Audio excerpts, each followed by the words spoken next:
మా ఛానల్స్ లో వ్యాపార ప్రకటనలు ఇంటర్వ్యూల కొరకు మాకు వాట్సాప్ మెసేజ్ చేయండి 7799978978.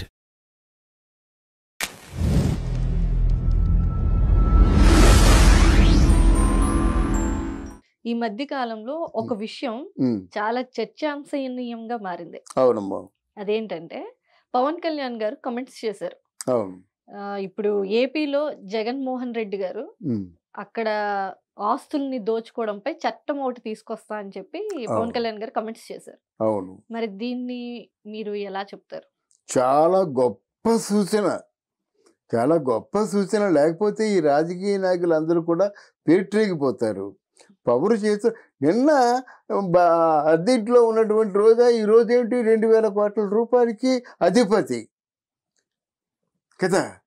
అంటే వాళ్ళు చేస్తున్న కబ్జాలు, వాళ్ళు చేస్తున్నటువంటి అవినీతి పనులు ఇవన్నీ కలిసి అవన్నీ 2000 కోట్లకి అధిపతిని చేశాయి. నిన్న మామూలుగా ఒక మోటార్ ఫీల్డ్లో ఉన్నటువంటి కొడాలని ఈరోజు 1000 కోట్ల ఆస్తి సంపాదించాడు. ఎందుకు సంపాదించాడు, ఎలా సంపాదించాడు అర్థమైందా?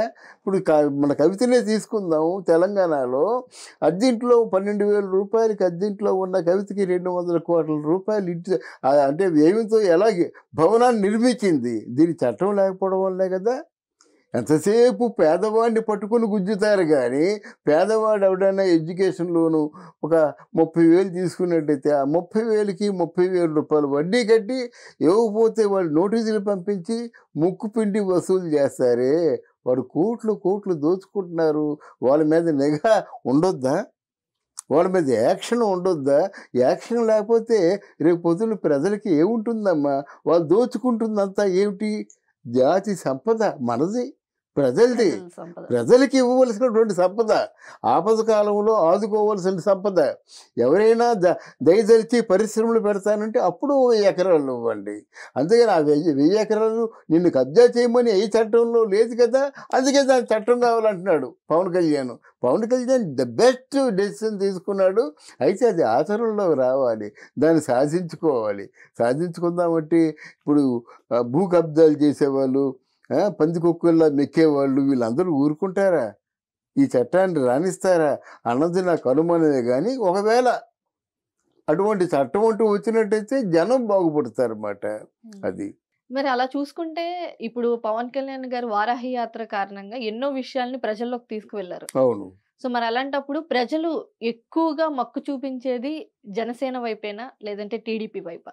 లేదమ్మా, పవన్ కళ్యాణ్ తాలూకు ఆశయాలు మెచ్చుకొని, పవన్ కళ్యాణ్ తాలూకు ఆదర్శవంతమైన జీవితాన్ని మెచ్చుకొని, ఆదర్శవంతమైన జీవితం ఎందుకు అంటున్నానంటే ఆయన తాలూకు డబ్బంతా జలబోసేశాడు ఆల్మోస్ట్.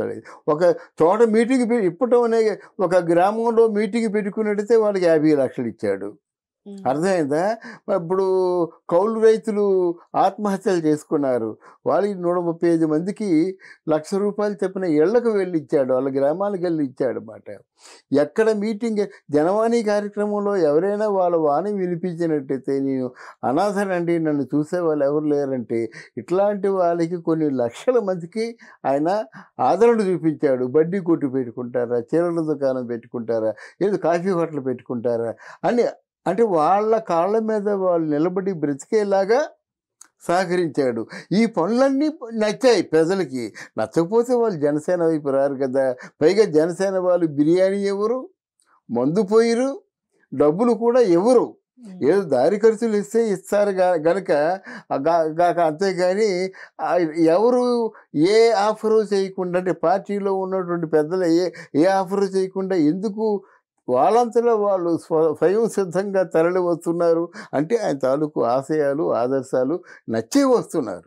అది కానీ జనసేన మాత్రం రేపు రాబోయే ఎన్నికల్లో ప్రధానమైనటువంటి పాత్ర వహిస్తుంది. టీడీపీ పార్టీ గెలిచినప్పుడు కూడా ఆ గెలుపుకి జనసేన పార్టీ కారణభూతం అవుతుంది. అలాగే జనసేన పార్టీ కూడా సీఎం అయిపోతాడని మనం చెప్పుకోం, కానీ ఒక మంచి కన్సిడరబుల్ అంటే చర్చనీయాంశమైనటువంటి నాయకుడిగా నిలుస్తాడు. మళ్ళీ ఎవరైతే వీళ్ళందరూ వైసీపీ వాళ్ళందరూ ప్రగల్భాలు పలికారు కదా, మనం అసెంబ్లీ గేటు దాటి రానివ్వము అని చెప్పేసి తప్పకుండా అసెంబ్లీలో అడుగు పెడుతున్నాడు.